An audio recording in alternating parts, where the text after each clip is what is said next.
सुधार लेकर आई है और लगातार इस क्रम को चल रही है। अब हम कम में समझौता करने वाली हरियाणा के लोग नहीं रह गए। हमने इस प्रकार का लोगों के अंदर ये आत्मविश्वास पैदा किया है अपनी सरकार के सुशासन द्वारा कि लोग आज हरियाणा को उच्च मानकों पर देखते हैं। आज कोई भी किसी प्रकार की अगर कोई सूचांक आता है, कोई लिस्ट आती है, तो हरियाणवी ऊपर से शुरू करता है लिस्ट को देखना कि हरियाणा नंबर 1 पर है या नंबर 2 पर है, नंबर 1 पर है या नंबर 2 पर है। गए वो दिन जब चौटाला और कांग्रेस के राज में, जब भ्रष्टाचार की रोज सुर्खियां बना करती थी, जब हरियाणा का आम मानवी मान चुका था कि हमारे शासक जो है महाभ्रष्ट हैं और इनसे जल्दी से जल्दी तिलांजलि पानी है। और इसलिए पहली फुर्सत में ही जब पहला मौका मिला, तो जिस प्रकार इंडियन नेशनल लोकदल को हटाकर उसके बाद दोबारा उनकी तरफ नहीं देखा, कभी 1 सीट, कभी 2 सीट, कभी 1 सीट, कभी 2, जिनको अवसर दे दिया था उसके बाद उनको नकार दिया। इसी प्रकार से कांग्रेस लगातार 2014, ये तो हरियाणा के अंदर कोई तीसरी पार्टी नहीं है, तो कांग्रेस का हाल भी लोकदल वाला हो जाता। ये रिजेक्टेड माल बना दिया। क्यों? क्योंकि बहुत अच्छा काम करने को दिख रहा है। देख रहे हैं किस प्रकार हरियाणा जो है चहुमुखी विकास कर रहा है। आज एक तरह से हमने एक परंपरा मनोहर लाल जी के समय शुरू की कि हम हर 100 दिन पर अपना हिसाब देंगे। कहा तो 5-5 साल बीत जाते थे, विपक्ष मांगता रह जाता था, अरे भाई तुमने घोषणा पत्र किया, देख तो लो अपने घोषणा पत्र को। कहा हम पहली बार से 2014 से ही हर 100 दिन बाद जो है अपना हमने घोषणा पत्र के ऊपर खुद का रिपोर्ट कार्ड निकाल कर दिया। ये वादा किया था, ये वादा पूरा किया। ये लगातार होता आ रहा है। और आज जब हम 100 दिनों बाद आयुष जी आपसे बात कर रहे हैं, तो 240 जो हमने घोषणाएं की थी ना अपने घोषणा पत्र में, 240 घोषणाओं में से 18 संकल्प तो पहले 100 दिन में ही पूरे कर दिए और 50 संकल्पों की वित्तीय जो वो है वित्तीय स्वीकार्यता कर उनको वित्तीय जो अवलोकन है वो कर दिया, उसको दे दिया। बड़ी बात क्या है कि अब जो है हरियाणा की जनता इन लोगों को इसलिए नकार रही है क्योंकि हरियाणा की जनता एस्पिरेशनल हो गई। हरियाणा की जनता को ये लेकिन विदुराव जी, उदयभान जी कह रहे थे भाई महिलाओं को आपने 2100 की बात की, वो तो आपने दिया नहीं। कौशल रोजगार के तहत आपने जो भर्ती की, आप कहते हैं कि आपने 24-25 हजार लोगों को रखा और उसके बाद उनमें से लोगों को निकाल दिया। ये जो बातें वो कह रहे हैं, इसका क्या जवाब है? अच्छा, मैं बड़ी विनम्रता से पूछता हूँ, ये कहते हो जबान नहीं लड़खड़ाती ऐसे लोगों? अरे तुम्हारी पड़ोस में सरकार है हिमाचल, 3 साल होने को आए, 2.5 साल होने को गए, उसमें आपने वादा किया था, आपने वो दे दिया होता तो हमसे पूछने लायक बनते। हम तो महाराष्ट्र में, मध्य प्रदेश में, राजस्थान में दे रहे हैं, यहाँ पर भी देने का क्रम चालू हो गया। 240 में से 18 पूरे कर रहे हैं और आगे भी करते जा रहे हैं। आपने तो हिमाचल प्रदेश में जो अपनी गारंटियां लागू कर गए थी प्रियंका गांधी जी, उनको जो है रद्दी में घेर दिया। अरे उसको झांक कर देख तो लेते, कोई बता तो देते। एक आज कहते थे बिजली फ्री करेंगे हिमाचल में, बिजली फ्री करना छोड़ो साहब, बिजली महंगी कर दी, 3.5 रुपए प्रति यूनिट जो है महंगा कर दिया। कहते थे पेट्रोल और डीजल जो है सस्ता करेंगे, और यहाँ चंडीगढ़ में आकर हिमाचल प्रदेश वाले, पंजाब वाले और हरियाणा वाले 3 प्रदेशों के कांग्रेसी चूड़ियां तोड़ते थे, छाती कूटते थे। जैसे सरकार बनी, विद इन 10 डेज 3 रुपए प्रति लीटर डीजल और 3.5 रुपए प्रति लीटर पेट्रोल। यानी इनका चेहरा जो है ना, मैं चाहता हूं कि ये आपके दर्शक तो देखते ही हैं हर रोज डिबेट में किस प्रकार से इनको धोया जाता है, लेकिन अब ऑब्जेक्टिवली हमारा दर्शक भी बड़ा एजुकेटेड हो गया। हालांकि हमने मजबूर किया है अपने विपक्षी प्रवक्ताओं को भी वो पढ़कर आया करें ताकि अच्छे से डिबेट हो पाए, लेकिन आज दर्शक भी बड़ा एजुकेटेड है। वो अब इनसे पूछता और हंसता है जब कहीं उदयभान जी के इस प्रकार के बयान देखता है। वरिष्ठ आदमी, देखो 3-3, 4-4 बार विधायक रहे, इस बार नहीं जीत पाए, आगे भी कोई संभावना लगती नहीं, गलत पार्टी सियाग साहब भाई एक प्रेस कॉन्फ्रेंस करके भाई बता रहे हैं कि हमने तो ये काम किया। हम तो कह रहे हैं कि सरकार की ओर से ये कहा जा रहा है कि हम तो 100 दिन का हिसाब दे रहे हैं। आप ये कह रहे हैं कि सरकार ने कुछ किया नहीं जो वादे किए, क्यों ऐसा कहा जा रहा है? जवाब दीजिए योगेश जी। आयुष जी नमस्कार, राम राम, और सभी प्रवक्ता साथियों को और अहंकार भरे प्रवक्ता साथियों को भी राम राम नमस्कार। अब देखिए आयुष जी, प्रवक्ताओं की राम राम स्वीकार कर लेंगे हम लोग। आयुष जी, ये जिस तरह आप देख रहे हो, इतना इनकी जो भाषा शैली है, कितना अहंकार उसमें प्रदेश की जनता और दर्शक देख रहे हैं। और अब मैं इन्हें बताना चाहता हूं, ज्यादा पीछे के इतिहास में मैं नहीं जाऊंगा, मैं 100 दिन की ही बात कर रहा हूं। आपने 100 दिन के जो वादे किए, आपने वादे तो कोई पूरे नहीं किए, लेकिन भ्रष्टाचार में आपने खुद स्वीकार किया, बिना आप ये कहते हो कि हमारे 370 पटवारियों की आपने लिस्ट जारी कर दी बिना किसी एविडेंस के।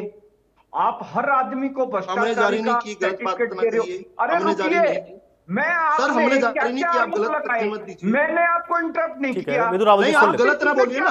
सुन लेते हैं, ठीक है, वो गलत सही का फैसला गलत सही का फैसला करते हैं। एक सेकंड, उनकी बात उनका बात आने दें, ठीक है, वो उनको भी पता है, ठीक हमने है, एक जारी नहीं सेकंड, किया, आपने गलत तो बोला, आप आप वापस ले रुक के लीजिए। सुनो, ठीक है, हमने विदुर जारी रावल, किया, विदुर तो रावल, जारी ठीक है, किया। योगेश जी, ठीक है, हाँ योगेश जी। एक तो इन प्रवक्ताओं में क्या है, ये दूसरे की बात को सुनना ही नहीं एक चाहते। तो ये प्रवक्ता पढ़कर नहीं आते, एक तो ये नहीं नहीं विदुर रावल जी, अभी भाई बोलने दें, और मुद्दे पर बात करें। फिर से देखिए आप लोग फिर ऑफ ट्रैक हो रहे हैं आप लोग फिर। एक सेकंड विदुर रावल जी, प्लीज उनको बोलने दें। विदुर रावल जी, एक बार उनकी बात आ जाने दें। विदुर रावल जी, उनकी बात। ये बताइए, आप प्रोफेसर के लिए क्या क्राइटेरिया होता है? आप प्रोफेसर किस हैसियत से लिखते हो? आप डिबेट के लिए क्या क्राइटेरिया होता है, प्रवक्ता के लिए क्या क्राइटेरिया होता है, एडवोकेट के लिए क्या क्राइटेरिया होता है? आप जैसे चलिए ठीक है, प्लीज पर्सनल ना हो, आप लोग पर्सनल ना हो। देखिए अपनी अपनी पार्टी का पक्ष रखने के लिए बैठे, अपनी अपनी पार्टी पर बात करें। प्लीज अपनी अपनी पार्टी पर बात करें। योगेश जी,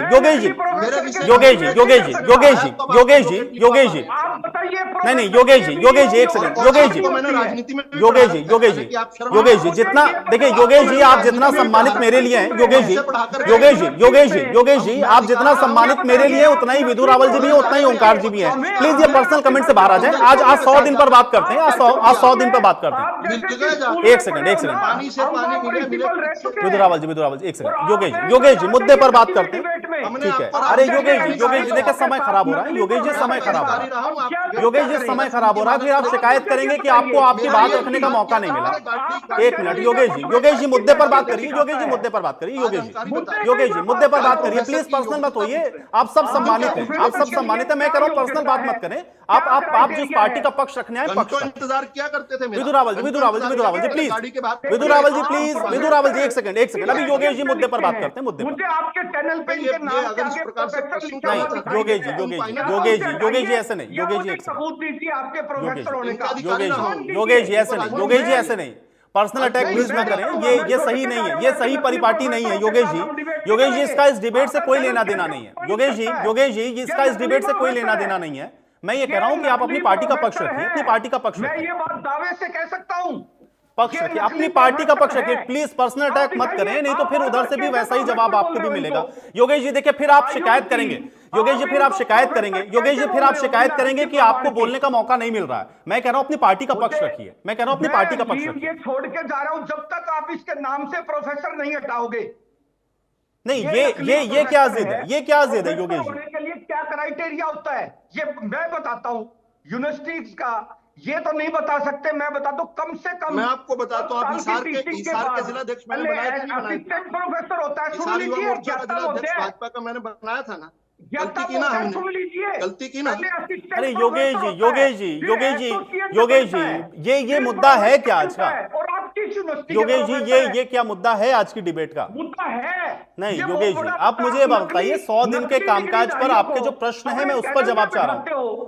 आप नकली प्रोफेसरों को अपने चैनल नहीं योगेश जी इस तरह से नहीं। योगेश जी देख अब आप पर्सनल, अब आप सीमा रेखा को क्रॉस कर रहे हैं। देखिए योगेश जी मैंने पहले भी कहा, योगेश जी आप जितने सम्मानित मेरे लिए उतना ही विदुर रावल जी हैं मेरे लिए। आप दोनों लोग प्रवक्ता की हैसियत से, मुझे किसी का सर्टिफिकेट नहीं चाहिए कि आप एडवोकेट हैं या वो प्रोफेसर हैं। मैं ये कह रहा हूं कि आप लोग अपनी पार्टी का पक्ष रखने के लिए आए और प्रवक्ता की हैसियत से हैं। आप दोनों यहाँ पे प्रवक्ता की हैसियत से हैं। योगेश जी आप प्रवक्ता की हैसियत से हैं। योगेश जी अपनी बात को रखिए, कांग्रेस की बात को रखिए। पर्सनल अटैक अगर आपको करना है तो उसकी इजाजत मैं नहीं दे सकता हूं। एडवोकेट कभी नहीं लिखते। ठीक है योगेश जी मैं फिर कह रहा हूं कि पर्सनल अटैक से बचिए। अपनी पार्टी के आप प्रवक्ता हैं कांग्रेस पार्टी के नहीं है? ये नकली भाजपा, आप कांग्रेस पार्टी के प्रवक्ता हैं योगेश जी की नहीं है, और आप कांग्रेस पार्टी का पक्ष रखिए। योगेश जी आखिरी बार मैं कह रहा हूं पार्टी का पक्ष रखना है आपको। मैं नहीं करूंगा ऐसे प्रोफेसर के साथ। नहीं ठीक है योगेश जी, ठीक है। अब आपकी जिद है तो इस जिद के आगे मैं कुछ नहीं कर सकता हूं। आपको पार्टी का पक्ष रखना है तो पक्ष रखिए, आपको पार्टी का पक्ष रखना है तो आप रख सकते हैं। फिर शिकायत मत करिएगा कि मैंने आपको वक्त नहीं दिया। ये जो हैसियत, जो प्रोफेसर की हैसियत को समाप्त कर रहा है ये नकली झूठा प्रवक्ता। चलिए ठीक है, योगेश जी की ऑडियो को डाउन करें, योगेश जी ठीक है। अब इससे ज्यादा नहीं, इससे ज्यादा समय नहीं दे पाऊंगा। योगेश जी मैंने आपको बार बार रिक्वेस्ट किया कि आप प्लीज पर्सनल ना हो, अपनी पक्ष रखें, अपनी पार्टी का पक्ष रखें, लेकिन अगर आप इससे ज्यादा और कुछ चाहते हैं तो मैं और इजाजत नहीं दे पाऊंगा। मैं ओंकार जी का रुख करूंगा। ओंकार जी नहीं, योगेश जी नहीं, योगेश जी मैं अपनी डिबेट में इस तरह से आपको इजाजत नहीं दे सकता कि आप पर्सनल अटैक करें किसी के भी ऊपर, आप किसी की क्वालिफिकेशन पे सवाल उठाएं। मैं यहाँ पे आपको सर्टिफिकेट देने के लिए मैंने आपको नहीं बुलाया। आज का जो मुद्दा है, आप अगर उस पर पक्ष रखना चाहते हैं कांग्रेस पार्टी का तो रखें, नहीं तो मैं आपको इससे ज्यादा समय नहीं दे पाऊंगा। नहीं, ठीक है। योगेश जी की ऑडियो को डाउन करें प्लीज। पीसीआर योगेश जी की ऑडियो को डाउन करें, योगेश जी की ऑडियो को डाउन करें। इंडियन नेशनल लोकदल के प्रवक्ता मेरे साथ ओंकार जी 100 दिन का ये कामकाज कैसे देखते हैं आप? इस यूनिवर्सिटी में, किस यूनिवर्सिटी में आपने 10 साल योगेश जी हो गया भाई, योगेश जी हो गया। अरे हो गया। ओंकार जी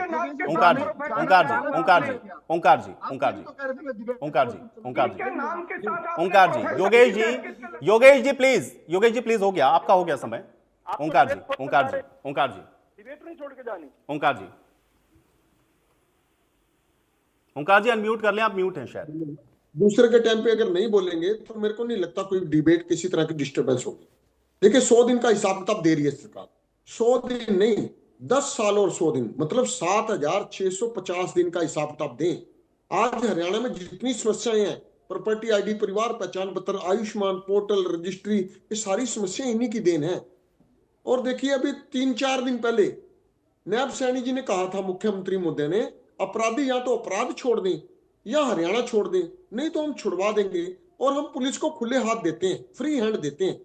अभी परसों इनालो बसपा गठबंधन के प्रत्याशी हरबिलास रज्जू माजरा का दिन दिहाड़े गोलियां मारकर हत्या कर दी गई नारायणगढ़ में। और नारायणगढ़ क्या है? मुख्यमंत्री महोदय का अपना क्षेत्र है, गृह क्षेत्र। वहां पे ये हालात है तो अपराध की स्थिति कैसे कंट्रोल है? अब देखिए इन्होंने कहा हमने 18 संकल्प पत्र पूरे किए। देखिए 18 का तो समय नहीं आप दोगे, लेकिन मैं 2-4 की बात जरूर करूंगा। इन्होंने कहा कि हमने 100 गज के बीपीएल वालों को प्लाट दिए, और प्लाट कितने दिए? 15,256। 90 हल्के हैं आयुष जी। 90 हल्के में अगर एक व्यक्ति को 16 प्लाट, एक हल्के में 16 बंदों को दिए जाएं तो 15,256 बन जाते हैं। ये मजाक है। दूसरा इन्होंने कहा कि 25,000 को हमने नौकरी दी। वो नौकरी का बैकलॉग पिछले वर्ष का था, वो नौकरी का पिछले प्लान का था, और वो भी 25,000 नहीं दी, 18,500 लोगों को नौकरियां दी। बाकी इनको